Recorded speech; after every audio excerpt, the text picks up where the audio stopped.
오늘 우리가 함께 나누는 이 부활절 메시지는 마가복음 12장에 있는 내용, 마가복음 12장은 고난주간에 일어났던 일들을 기억하는 기록해주고 있습니다. 그리고 우리 지난 주간에 마가복음 11장에서 15장까지 고난주간의 그 말씀을 살펴보면서 오늘 본문이었던 이 사두개인들이 짚인 부활의 논쟁에 대해서 우리가 잠시 좀 살펴보기는 했습니다.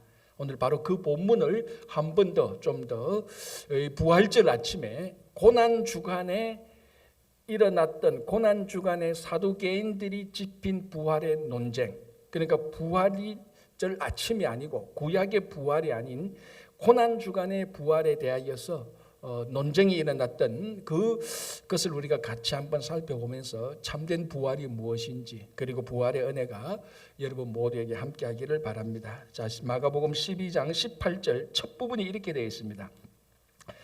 부활이 없다 하는 사두개인들이 예수께 와서 물어 이르되. 자, 오늘 특별히 바리새인이 아닙니다. 사두개인입니다.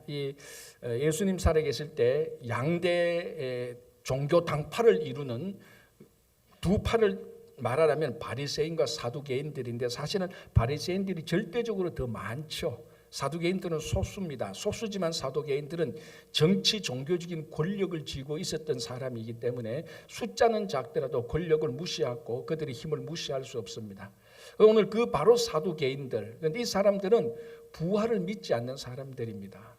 영적인 것을 믿지 않죠. 그러니까 부활을 믿지 않기 때문에 영생도 믿지 않습니다. 오늘 사두개인들이 와서, 이 말이 아니고 부활이 없는 사두개인들이 와서 부활에 관하여서 질문을 합니다. 이제 그 질문이 19절에서 23절까지 내용인데요, 제가 다시 한번 더 간략하게 말씀드릴게요.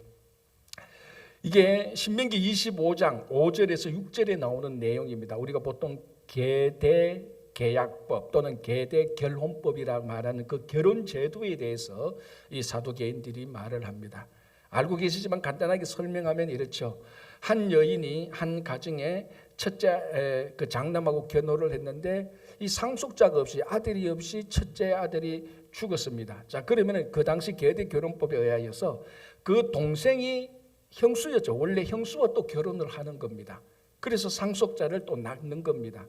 지금 생각하면은 이건 뭐 스캔들 중에 스캔들이고 불륜 중에 불륜이죠. 그런데 이게 신명기 25장 5절에서 6절, 특별히 이것이 모세 오경에 나와 있는 신명기이기 때문에 이건 모세가 직접 얘기했던 겁니다. 그러니까 모세가 말하기를, 오늘 또 19절에 선생님이요 모세가 우리에게 써주기를 이렇게 말하고 있습니다. 이게 중요한 내용인데요. 자, 그리고 둘째도 자녀가 없이 죽었습니다. 그러면 이 여인은 또 셋째하고 결혼을 해야 되는 거예요. 그런데 한 가정에 이렇게 쪽에서 한 여인이 일곱째 아들하고 결혼을 했습니다. 자, 이러다가 죽었습니다. 부활이 되면은 다 살아날 것이 아닙니까? 그러면 이 한 여인은 그 가정에 7 아들하고 다 결혼을 했는데, 다 이 7 남편이 다 이 아내의 7 아들이 다 이 아내의 이 여자의 남편이었는데, 부활 때는 이 여자는 누구의 아내입니까? 라고 말을 하는 것입니다. 이게 합리적인 질문이죠. 합리적인 질문이죠. 그러니까 이게 이 부활이 일어나면은 이런 모순이 생긴다는 겁니다.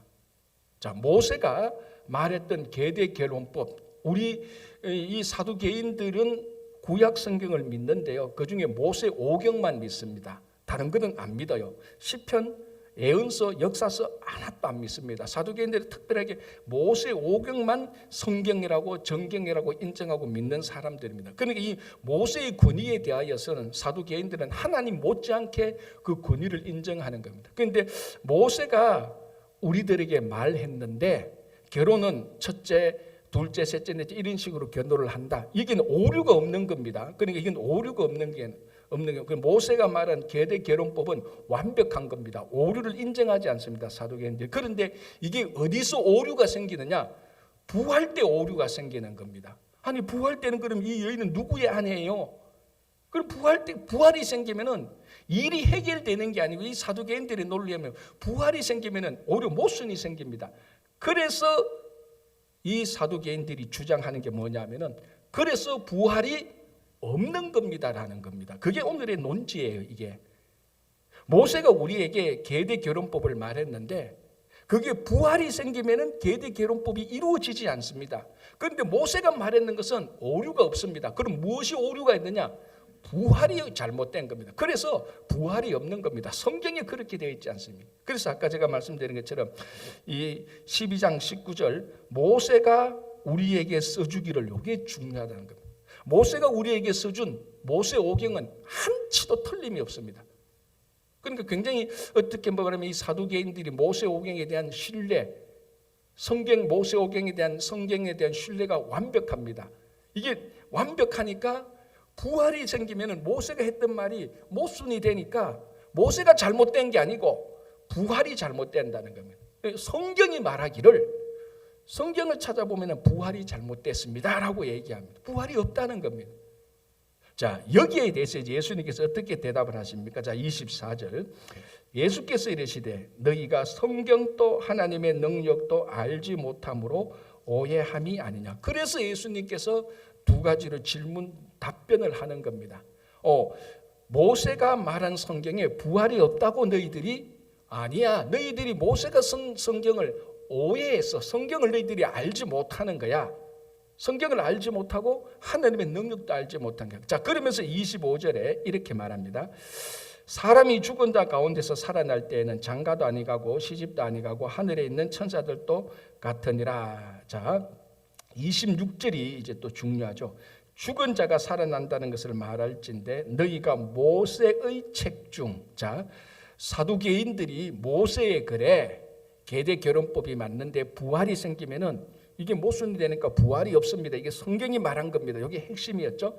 자, 그러니 예수님께서 26절에 모세의 책 중 가시나무 뜰기에 관한 글에 하나님께서 모세에게 이르시되 나는 아브라함의 하나님이요 이삭의 하나님이요 야곱의 하나님이로라 하신 말씀을 읽어보지 못하였느냐. 하나님은 죽은 자의 하나님이 아니요 산 자의 하나님이시라. 자, 모세가 쓴 걸 가지고 사두개인들이 예수님에게 질문을 하면서 부활이 없다라고 말했습니다. 그걸 받아서 예수님께서 크게 두 가지로 얘기합니다. 첫 번째는 너희들이 성경을 몰랐다. 두 번째는 하나님의 능력도 몰랐다는데, 자, 성경을 몰랐다는 부분을 먼저 우리가 생각해 보겠습니다. 그래서 모세가 쓴 글에 부활이 없다고? 아니야. 모세가 쓴 글을 다시 보자고. 그러면서 가시떨기에 관한 내용을 말합니다. 자, 이게 출애굽기 3장 6절에 나오는 내용입니다. 자, 사두개인은 신명기 25장 5절 6절 말씀을 인용하면서 부활이 없습니다라고 주장을 했습니다. 예수님께서 아니야, 너희들이 성경을 잘못 안 거야. 너희들은 모세 오경만 믿는데 모세 오경만 봐도 그런 거 아니야. 그래 출애굽기 3장 6절에 하나님께서 가시나무 뜰기에서 모세를 만났을 때 하나님께서 뭐라고 말해서 나는 아브라함의 하나님이요 이삭의 하나님이요 야곱의 하나님이다 이니라라고 말한 것을 너희들 못 읽어봤느냐? 자, 이 말이 무슨 말인가 하면은 첫 번째, 나는 아브라함과 이삭과 야곱의 하나님이라는 이 말은 하나님이 아브라함과 이삭과 야곱과 언약을 맺었다는 겁니다. 언약을 맺었다. 이게 언약의 표현입니다. 언약을 맺은 표현입니다. 자, 그리고 이게 중요한 건데요. 나는 아브라함의 하나님이었다가 아니고 하나님이다. 이삭의 하나님이다. 야곱의 하나님이니라. 현재형입니다. 그러니까 지금도 사두개인과 말하고 있는 그 시간에도 하나님은 여전히 아브라함과 야곱, 이삭과 야곱의 하나님이었다가 아니고 하나님이다라는 겁니다. 자, 이 표현이 왜 중요한가 하면은, 자, 예를 들어서 제가 어느 한 청년을 만났습니다. 근데 이 청년을 만나보니까 이 청년의 아버지가 내하고 아주 친한 친구 목사예요. 그러면 내가 이 청년한테 뭐라고 말합니까? 야, 네 아버지하고 내하고 친구다, 이렇게 말을 하죠.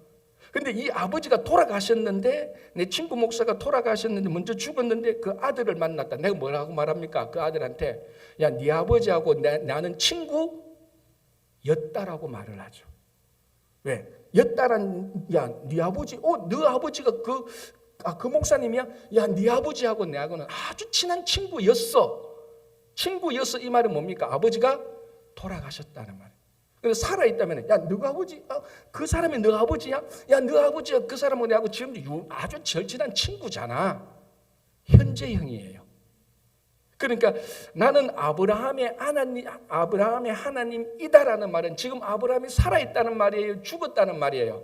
살아있다는 말이에요.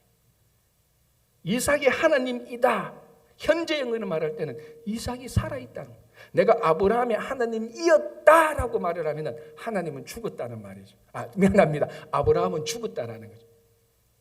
그러니까 이 언약을 하나님이 아브라함과 이삭과 야곱과 언약을 맺었는데 이 언약을 맺은 세 사람이 지금 아직도 살아있다. 그리고 이 표현은 또 하나 교제하고 있다는 표현입니다. 그러니까 이 문구의 특성이 중요한 거죠. 이건 언약의 문구요, 교제하고 있다는 문구입니다. 그리고 시제를 보면 현재형이요. 무슨 말입니까? 지금 아브라함과 이삭과 야곱이 하나님 앞에서 살아 있습니까? 죽어 있습니까? 살아 있다는 겁니다.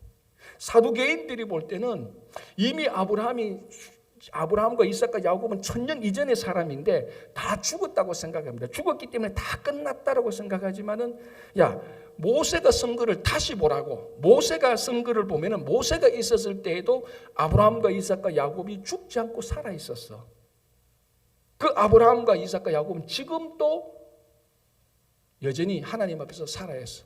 너희들은 모세가 쓴 거를 보면 부활이 없다라고 말을 하지만 아니야. 성경을 다시 잘 봐. 모세가 쓴 거를 다시 잘 봐. 너희들이 성경도 모르고 성경을 오해했다라고 말하면서 성경을 다시 보라고. 아브라함과 이삭과 야곱은 죽은 사람이 아니야. 지금도 살아있는 사람이야. 부활이 있어 없어? 부활이 있어. 그러면서 결론이 뭡니까? 하나님은 죽은 자의 하나님이 아니요 산 자의 하나님이다. 다른 말하면 하나님은 죽음의 하나님이 아니요 생명의 하나님이라고 결론을 내리는 거예요. 자, 이 예수님의 대답을 보면 우리가 두 가지로 정리할 수 있습니다. 첫 번째, 하나님은 죽은 자의 하나님이 아니고 산 자의 하나님, 생명의 하나님이라. 이게 키워드죠. 하나님은 지금도 마찬가지로 하나님은 죽음의 하나님이 아니고 생명의 하나님입니다.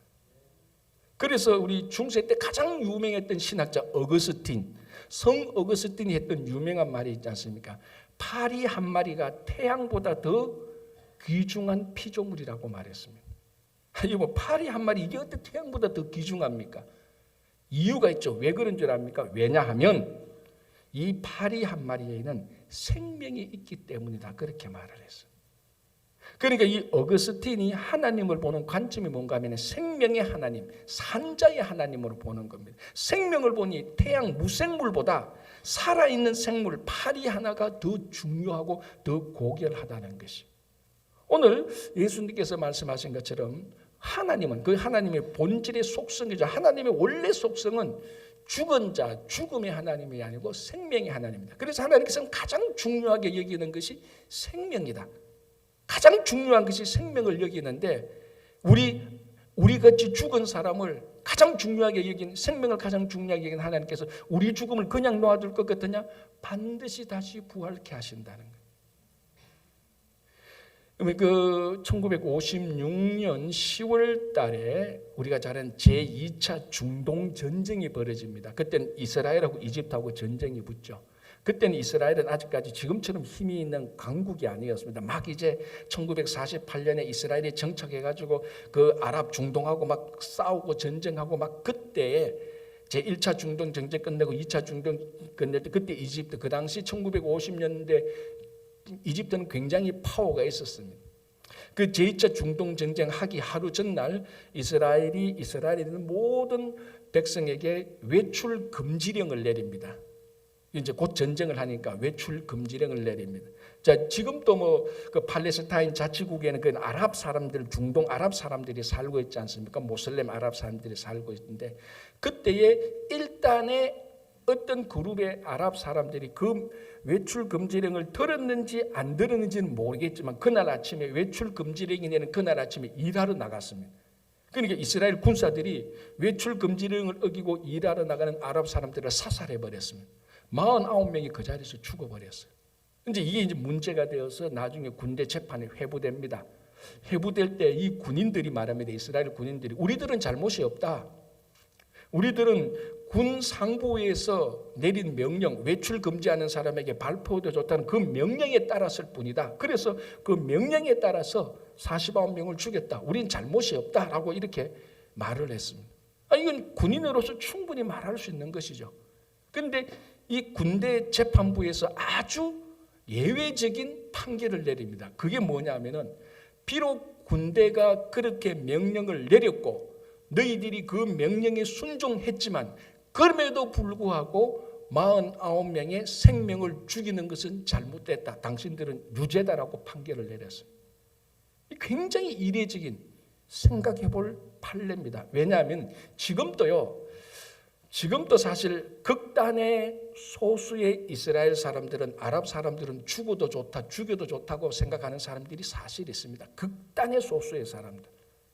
지금도 그런데 1956년 그 아랍 땅 한가운데 이스라엘에서 정착해서 살아나갈 때 아랍 사람들 죽여도 좋다고 생각하는 사람들이 수두룩하게 있었습니다. 이스라엘 사람들. 아니 죽여도 좋다고 아니고 아랍 사람들은 우리의 적이니까 죽어야 된다고 생각하는 사람들이 굉장히 많았을 때에 특별하게 군대 재판부에서 군대 명령에 순종하였으라도 아랍 사람들을 죽인 사람을 유죄라고 했습니다.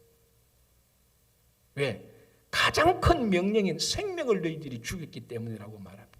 그런데 만약에 그때 그 재판부에서 너희들 군인들이 비록 사람을 죽였지만 군 상부에서 내린 명령에 순종해서 사람을 죽였기 때문에 무죄라고 판결을 했다면 무슨 일이 생길까요, 여러분? 유대인 대학살 홀로코스트도 정당화되는 겁니다. 참 보시면 홀로코스트 유대인 대학살 독일인이 유대인 600만 명을 죽였잖아요. 그 중에 많은 독일군 군사들이 죽였습니다. 죽인 독일군 병사들 가운데 많은 사람이요, 진짜 유대인 미워서 죽인 사람 별로 없어요. 그냥 군대에서 죽이라고 하니까 죽인 거예요. 실제로 그 독일 병사들 잡아서 유대인들이 그러니까 지금도 추적하고 있지 않습니까? 잡아서 너희들이 왜 유대인을 그렇게 학살했나라고 말하면 평범하게 말합니다. 나 잘못 없어. 군대에서 군 상부에서 죽이라고 하니까 죽인 거지. 이 군인이 뭐 명령을 따르는 거지. 그래서 죽인 거야. 만약에 그때 군 재판부에서 아랍인 49명을 죽였던 이스라엘 군인들이 무죄라고 말한다면 홀로코스트도 무죄가 되는 거예요. 자, 여기서 제일 중요한 건 뭡니까? 가장 큰 전제는 인간이 만든 어떤 명령이 중요하다 할지라도 사람의 생명을 취하는 것은 잘못됐다는 거예요. 자, 그게 어디에서 나오냐? 하나님께서 가장 중요하게 보는 것은 한 사람의 생명이라는 겁니다. 한 사람의 생명을 가장 귀하게 보는 하나님께서 한 사람이 죽었을 때 그 죽은 사람을 하나님께서 다시 살리신다는 거예요. 하나님은 왜냐하면 죽은 자의 하나님이 아니고 산 자의 하나님이에요. 지금도 아브라함도 이삭도 야곱도 하나님 앞에서 살아있습니다. 그런데 이 부활이 없다고 믿는 사두개인들이 모세의 말을 가지고 모세의 말에 의하면 부활이 생기면 모순이 되니까 부활이 없습니다고 말했던 이 사두개인들을 예수님께서 가장 중요한 것은 생명이고 하나님은 생명의 하나님, 산자의 하나님이라고 말했습니다. 여러분, 오늘 이 부활절 아침에 우리가 늘 우리 주님의 몸된 교회에 와서 예배드리고 말씀을 듣고 기도하고 찬양할 때 늘 우리가 넘어지고 깨어졌던 것들이 늘 회복되어야 되지만 특별히 부활절 아침에는 우리 삶 속에 죽어가고 있는 모든 것들이 다시 살아나야 됩니다. 그게 특별히 부활절 아침에 죽은 자의 하나님이 아닌 산자의 하나님께서 우리에게 행하시는 부활의 능력입니다. 희망이 죽어가고 있다면 오늘 이 부활절 아침에 하나님께 예배드리면서 부활을 주시는 그 하나님을 만나면서 산자의 하나님, 생명의 하나님을 만나면서 희망이 죽어가고 있다면 희망을 다시 살리고, 웃음이 죽어가고 있다면 웃음을 다시 살리고, 위로가 죽어가고 있다면 위로가 다시 살리고, 건강이 죽어가고 있다면 건강을 다시 살리는, 우리의 삶의 모든 것을 다 살리시는 생명의 하나님, 산자의 하나님, 부활의 하나님을 만나시기 바랍니다. 그게 하나님의 가장 기본적인 능력이요, 가장 기본적인 하나님의 마음이고 하나님의 품성입니다. 그래서 하나님은 죽은 자의 하나님이 아니요 산 자의 하나님이라는 것을 너희가 크게 오해했다. 사두개인.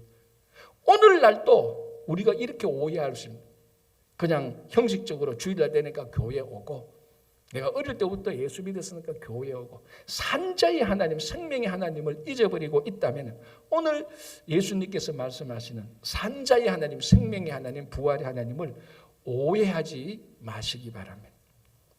자, 또 하나 더 생각해 볼 것은 예수님의 대답이었어요. 부활은 어디에서, 예수님께서 이 부활을 증거하는데 어디에서 증거했느냐? 성경에서 증거를 했습니다. 성경을 보라. 아브라함과 이삭과 야곱의 하나님이라고 하는 그 성경을 보라. 사두개인들이 모세오경을 말하니까 좋다. 모세오경 그것만이라도 보자. 그 성경이라도 보자. 그 성경을 보니 완벽하게 온전하게 부활이 증거되어 있는 것입니다. 여러분, 부활을 만나고 싶습니까? 성경으로 돌아가면 돼요. 구약에서도 모세오경뿐만 아니라 시편, 이사야, 예레미야, 에스겔, 부활에 관한 하나님의 예언의 말씀이 얼마나 많은지 모릅니다. 그리고 마태, 마가, 누가, 요한 복음서를 보면은 실제로 부활하신 예수님을 만날 수 있는 것입니다. 여러분들이 부활을 경험하고 싶고 부활을 만나고 싶다면은 성경으로 돌아가시고 예수를 만나면 되는 겁니다. 그런데 이 부활을 만난다고 하면서 자꾸 딴 데로 가는 겁니다. 세상으로 가고 과학으로 가고 다른 사람들이 말했던 이야기에 귀를 기울이고 전통에 귀를 기울이고 옛날 전설에 귀를 기울이고 숱한 세상의 모든 것들로 이곳에도 가보고 저곳에도 아무리 가봐도 성경 그리고 예수 외에는 다른 곳에는 참된 부활이 없습니다. 우리가 다시 살고 영원히 살고 새로운 생명을 얻기 위해서는 과학으로 가도 안 되고 세상 어디로 가도 안 되고 예수에게 와야 되고 성경으로 오면은 부활을 만날 수 있는 거예요. 그래서 예수님께서 너희들이 성경을 크게 오해했도다. 성경을 알지 못하느다. 다시 성경으로 돌아와 보라. 거기는 부활이 있다. 그 부활하신 예수 그리스도를 만날 수 있다라는 것을 증거하고 있는 것입니다. 자, 아까 처음으로 다시 돌아가서 사두개인들이 부활이 없다는 사두개인들이 모세의 이야기를 하면서 부활이 없다라고 말을 했을 때 예수님께서 크게 두 가지로 대답했다 그랬습니다. 첫 번째는 뭔가 하면은 너희들이 성경을 오해했구나. 자, 두 번째가 뭐냐 하면은 다시 볼게요. 24절. 예수께서 이르시되 너희가 성경도 그리고 두 번째가 뭡니까? 하나님의 능력도 알지 못함으로 오해함이 아니냐. 자, 첫 번째는 크게 보면 성경을 몰랐고 두 번째는 하나님의 능력을 몰랐다는 겁니다. 자, 이 사두개인이라는 사람이 어떤 사람인가를 우리가 좀 알아야 됩니다. 간략하게 말하면 아까도 잠시 말씀드렸다시피 이 사두개인들은 영적인 것은 일체 믿지 않습니다. 부활, 영생, 천사 다 영적인 것을 믿지 않습니다. 이 사람들의 신앙은 굉장히 현실적이고 굉장히 세상적입니다. 그러니까 현실적이고 세상적인 신앙을 우리가 다른 말로 하면 세속화됐다고 말을 합니다. 어떻게 보면 사두개인들은 사실은 신앙인이 아닙니다. 왜냐하면 신앙이라는 것은 근본적으로 안 보이는, 보이지 않는 세계를 믿음으로 받아들이는 게 신앙인데 이 사두개인들은 보이지 않는 세계를 다 무시하는 겁니다. 그리고 부활, 그거 지금 현재에서 부활을 모르니까 인정 안 하는 겁니다. 천사, 아이고 그런 영적인 현실과 세상의 천사가 어디 있어? 다 무시해. 영생, 그거는 죽고 난 다음에 뭐 하는데 죽음이면 다 끝나. 그러니까 철저히 현실적이고 철저히 세상적이고 그래서 철저히 세속화된 종교인이 바로 사두개인이기 때문에 어쨌거나 그 세상에서 잘 먹고 잘 살고 출세하고 권력을 쥐고자 했는 것이 사두개인입니다.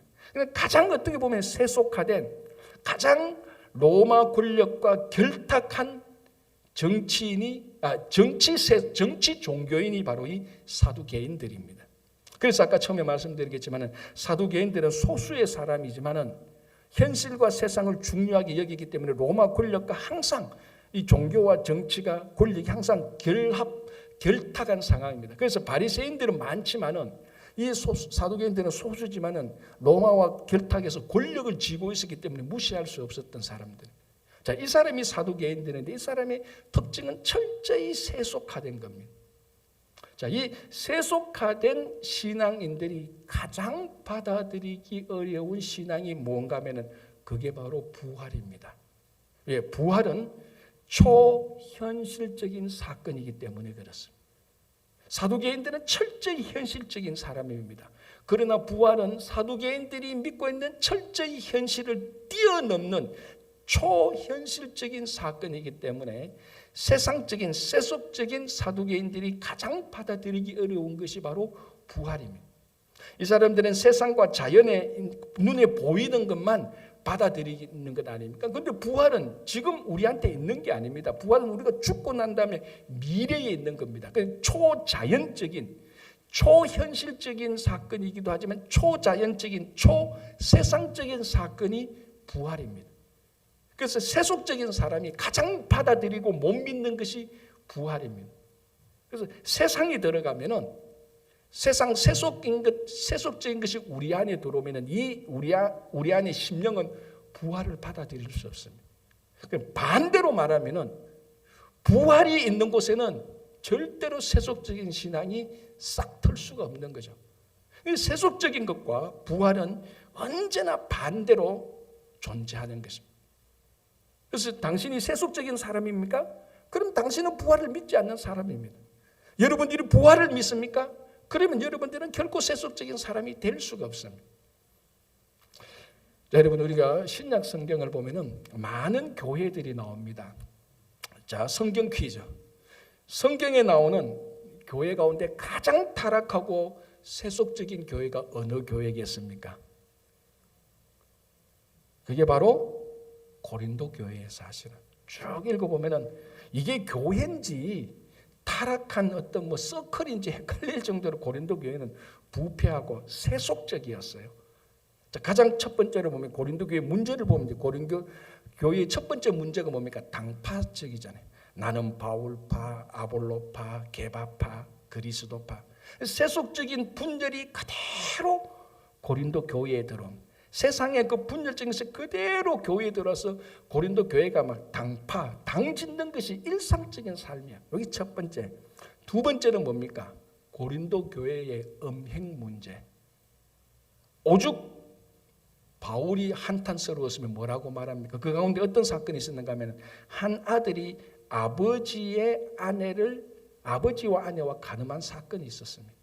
이제 그게 하면 친어머니는 아니겠죠. 어쨌든 아들이 아버지의 아내를 간음한 사건을 듣고 사도 바울이 뭐라고 말합니까? 이런 일들은 이방인 가운데서도 없는 일이었는데 고린도 교회에서 일어났다고 말합니다. 세상에서도 일어나지 않는 정말 세상적인 것을 뛰어넘는 세속적인 것이 고린도 교회에서 일어났던 거예요. 그럼 그게 무슨 교회입니까? 타락한 이방 성전, 성적으로 타락한 이방 성전 못지않은 것이죠. 여기 두 번째 얘기고 세 번째가 또 뭐였습니까? 이게 교회에서 일어난 문제가 생길 때마다 세상 법정으로 가져가는 거예요. 그러니까 바울이 볼 때는 교회의 권위, 교회가 예수 그리스도의 몸인데 예수의 권위를 문제가 생길 때마다 세상의 권위 아래 굴복시키는 겁니다. 그래서 바울이 그게 하도 한탄스러워서 뭐라고 말합니까? 너희들이 차라리 이 문제를 가지고 세상 법정에 가져가느니 오히려 너희들이 그냥 불의를 당해라. 불의를 당하는 것이 이 문제를 가지고 세상 법정에 가서 그리스도의 권위를 세상 밑에 굴복시키는 것보다 불의를 당하는 것이 더 좋다. 그렇게까지 말했어요. 또 하나는 말하면 너희들 그냥 속아서 그냥 속임을 당해라 차라리. 자, 왜 세상 법정에 가져갑니까? 불의를 안 당하기 위해서, 속은 것을 만회하기 위해서 세상 법정에 가져가는데 바울은 말합니다. 차라리 속고 불의를 당하는 것이 낫지 세상 법정에 가지고 가지 마라. 왜? 그만큼 이 고린도 교회가 세상적으로 이 세상의 것이 그대로 전면으로 들어왔습니다. 바울이 볼 때는 이 고린도 교회는 아마 우리가 그 얘기를 들어도 야 저게 교회냐? 야 저런 게 그냥 해체시키는 것이 더 안 낫겠냐 이런 생각이 듭니다. 자, 그런데 이 가장 세속적인 교회에 바울이 고린도전서 15장에서 부활을 말하고 있지 않습니까?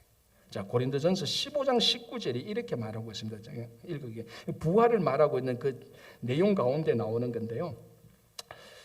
만일 그리스도 안에서 우리가 바라는 것이 다만 이 세상의 삶뿐이면 모든 사람 가운데서 우리가 더욱 불쌍한 자이니라. 자, 만약 우리가 신앙생활을 한다고 하면서, 교회 생활을 한다고 하면서 우리가 바라는 것이 이 세상뿐이라면은, 다른 말로 세속적인 사람이라면, 너희들이 신앙생활을 한다고 하면서 세상 사람하고 똑같이 산다면, 여러분 뭐라고 말합니까? 가장 불쌍한 사람. 차라리 세상 예수 믿지 않고, 차라리 예수 그리스도 안 믿고, 차라리 예수 믿지 않고 세상에 나서 세상 사람하고 살아라. 그냥 교회 다닌다고 하면서 가장 세속적인 사람, 그게 가장 불쌍한 사람이라고 말해요. 그러니까 세속화된 신앙인, 바울이 볼 때는 부활을 믿지 않고 세속화된 신앙이 가장 불쌍한 사람. 그게 고린도 교회 교인들이. 자, 그런데 바로 그 다음 구절에 15장 20절에 이렇게 말하죠. 15장 19절 20절을 제가 연이어서 다시 읽어볼게요. 만일 그리스도 안에서 우리가 바라는 것이 다만 이 세상의 삶뿐이면 모든 사람 가운데서 우리가 더욱 불쌍한 자이니라. 19절입니다. 이제 20절. 그러나 이제 그리스도께서 죽은 자 가운데서 다시 살아나사 잠자는 자들의 첫 열매가 되셨도다. 약간 설명을 하면 뭡니까? 세속적인 이 고린도 교회가 내가 볼 때는 가장 불쌍한 사람들. 이 불쌍함을 어떻게 할꼬? 그러나 그리스도께서 부활하시사 너희들, 심지어 너희들에게조차도 부활의 첫 열매가 되었다. 예수님이 부활의 첫 열매라면 둘째, 세 번째 열매는 누굽니까? 고린도 교회 교인들입니다. 가장 세속적인 사람이어서 가장 불쌍하지만은, 그러나 예수 그리스도께서 너희들에게 부활을 주지 않느냐? 예수님께서 부활해서 첫 열매가 되었고 너희들에게 두 번째, 세 번째 열매로 너희들이 부활하게 되니 가장 세속적이고 불쌍한 미천한 사람이지만 예수 그리스도의 부활로 그 세속적인 것이 극복될 수 있다는 메시지입니다. 그러니까 이 세상적인 세속적인 것을 치유하는 것은요, 부활입니다. 하나님의 능력이라고 말을 하는 것. 그러니까 사두개인들은, 세속적인 사람들은 대신 부활을 받아들일 수 없는 것입니다. 그러니까 우리 안에 세상이 있으면은 부활은 사라지는 겁니다. 반대로 우리 안에 부활이 있다면은 산자의 하나님이 우리 삶의 주인이 된다면은 어떤 달콤한 세속적인 것도 우리 안에 들어오지 못하는 거예요. 그래서 우리가 부활의 능력을 경험하고 싶습니까? 간단합니다. 세상을 줄이면 돼요. 세상의 편리와 세상의 탐락과 세상의 이익과 세상의 쾌락을 줄이면 돼요. 그걸 다 드러내면 되는 겁니다. 아니면 부활하신 예수님께서 오실 때 그 부활의 예수님을 영접하게 되면 우리 안에 세상에 있던 것들이 다 사라지게 돼요. 자, 부활절날 아침에 무슨 일이 있었는가 하면요, 마리아가 예수님의 무덤에 갔습니다. 요한복음을 보면 마리아가 예수님의 무덤에 갔는데 예수님의 시신이 없어졌습니다. 그러니까 마리아가 얼마나 슬픕니까? 너무 슬퍼서 무덤 밖에서 울고 있는데 천사 2명이 와서 말합니다. 너 왜 여기서 울고 있느냐? 마리아가 그 두 천사에게 말합니다. 여기 주님의 시신이 있었는데 지금 사라졌다.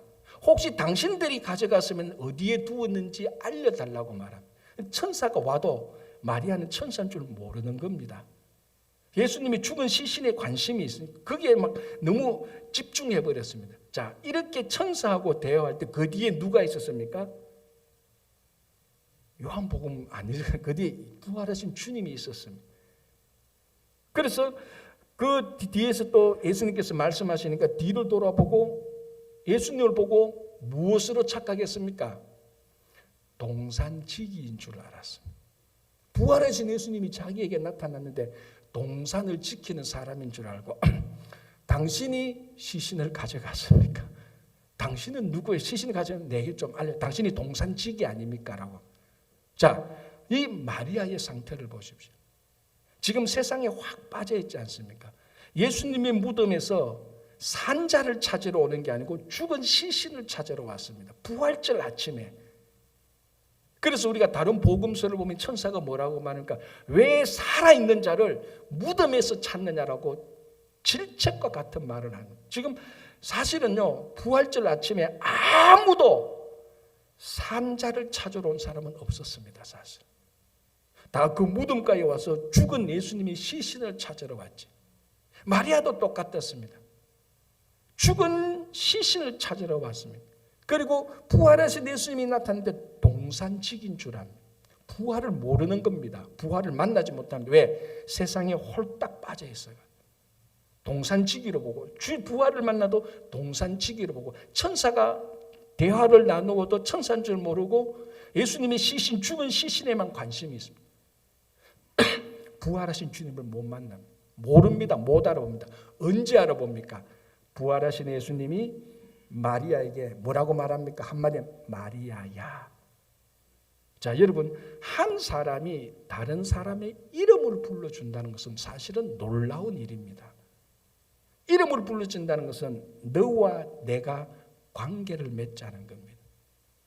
여러분, 길을 가다가 어른이 야 어린이들 이리 와, 야 너희들 이리 와라고 말하는 거하고 한 명 한 명 이름을 부르는 거하고는 완전히 다릅니다. 부활하신 예수님께서 마리아라고 이름을 부르는 것은 마리아야, 부활하신 주님이 너와 함께 관계한다. 내가 너의 삶 속에 들어간다. 인발브한다. 그 부활하신 주님이 마리아에게 찾아올 때 이름을 부른다는 것은 한 사람이 그 사람에게 찾아간다는 말입니다. 실제로 그 한 사람. 그때 마리아가 주님인 줄, 부활하신 주님을 알게 되는 거예요. 무슨 말인가 하면 세상과 부활은 함께 동시에 같이 설 수가 없습니다. 세상이면 세상이고 부활이면 부활이어야 됩니다. 우리 마음속에 세상의 것으로 가득 찰 때는요, 부활하신 주님이 있어도 동산직인 줄 안다니까요. 그러나 동산직인 줄 알았던 그 마리아도 부활하신 주님이 마리아라고 이름 부르면서 마리아의 삶 속에 들어가게 될 때, 부활이 들어가게 될 때 그 마음 속에 예수님의 죽은 시신도 사라지고 동산지기도 사라지고 예수님 부활하신 주님을 영접하게 되는 것입니다. 바로 이 아침에, 이 부활절 아침에 우리가 동산지기인 줄 알고 죽은 시신 거기에만 관심이, 세상에 관심이 있다면 이 아침에 부활하신 주님을 영접하게 될 때 우리 삶 속에는 산자의 하나님의 능력이 가득하게 될 것입니다. 부활의 능력이 있다는 것, 생명의 능력이 있어지게 되는, 그렇다면 세상은 사라지게 되는 것입니다. 그래서 이 부활의 아침에 이제는 더 이상 죽은 자의 하나님, 죽음의 하나님이 아니고 생명의 하나님, 산자의 하나님과 영원토록 동행하시기 바랍니다. 그래서 지금 여러분 삶 속에 죽어가고 있는 모든 것들이 산자의 하나님, 생명의 하나님, 부활의 하나님으로 다시 다 일어나고 새롭게 살아나기를 간절히 바랍니다. 기도하겠습니다.